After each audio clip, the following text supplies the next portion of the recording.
Amis du Petit Ballon, bonjour. Alors aujourd'hui, je suis avec Jean-Michel Deluc pour une nouvelle dégustation. Donc Jean-Michel, qu'est-ce que vous nous faites déguster aujourd'hui? Bonjour à tous, bonjour Louis, le petit nouveau. Aujourd'hui, pour t'accueillir, une des plus belles appellations françaises, les Baux de Provence, en millésime 2011, domaine de Lauzière, bio. Très bien, très bien. Alors déjà, bio comme pratiquement 85% de l'appellation. Une première chose m'intrigue, comme j'imagine beaucoup de personnes qui nous regarderont. Pourquoi cette forme? Alors, c'est un vigneron assez particulier et il vinifie ses vins en amphore, donc on retrouve cette forme-là dans la bouteille. Très bien, très bien. Donc nous allons commencer, j'imagine, la dégustation. Oui, tout à fait. Donc là, nous sommes sur l'appellation Les Baux de Provence, comme je vous disais, particulièrement bio, mais celui-là est biodynamique même. On a donc ici du Grenache, 75%, c'est la grosse base, un petit peu de Mourvèdre, 15%, et le reste avec de la Syrah et une petite pointe de Carignan qui donne un petit accent supplémentaire. Très bien. Donc 75% de Grenache, ce qui explique une couleur assez tendre. Et nous sommes sur un millésime 2011, donc une robe, comme tu peux le voir, qui commence à évoluer. Quand on regarde le dégradé, on a une connotation un petit peu mauve orangé. Orangé, je le vois au bout du verre. Voilà. Brillant, limpide et une concentration moyenne. On ne sent pas quand même le vin trop lourd, c'est plutôt sur la finesse qu'on va avoir, qu'on va retrouver le vin. Ouais. Un vin assez foncé, ouais. Quelque chose d'assez... Je vois très bien ce que vous voulez dire. Alors ensuite, au nez. Au nez. Donc on a un nez, moi je trouve ça superbe parce qu'on touche à plusieurs rayons là.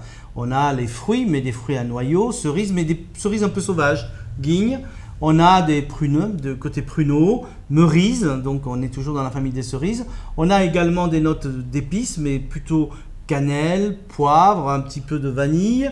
On a des notes un petit peu animales, côté cuir, un peu.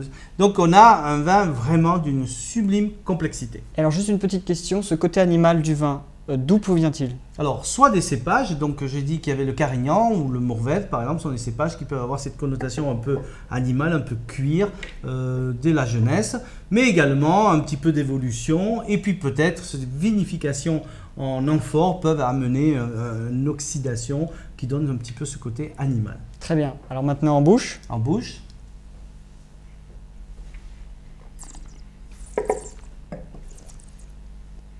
Donc c'est velouté, c'est subtil, c'est fin. On sent que ça tapisse le palais, ouais. Voilà, très bon terme.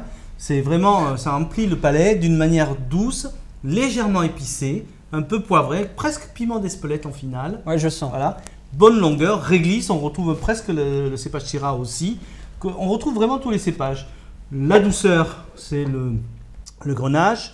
Le côté un peu poivré, un petit peu plus puissant, c'est le Mourvèdre. Carignan qui donne cette note un peu épicée, un peu piment en finale. Et la Syrah, cette note mentholée et réglissée. Donc on retrouve bien l'encépagement dans ce vin. Très bien, très bien. Et donc à votre avis, avec quoi peut-on accorder ce vin? Alors c'est un vin qui a déjà une certaine maturité. On va pouvoir aller sur des viandes rôties, pas forcément grillées, mais rôties avec des jus réduits par exemple. Et pourquoi pas le parfumer avec les belles herbes de Provence.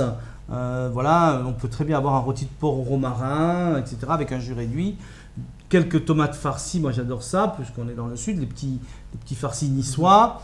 Et je trouve que c'est un vin assez fin pour aller sur des poissons de roche, par exemple. On peut très bien faire une dorade ou des rougets avec un jus de viande ou éventuellement avec un fond réduit de ce même vin. Donc une cuisine assez variée, assez travaillée tout de même quand même. Mais du sud, un côté accent sud.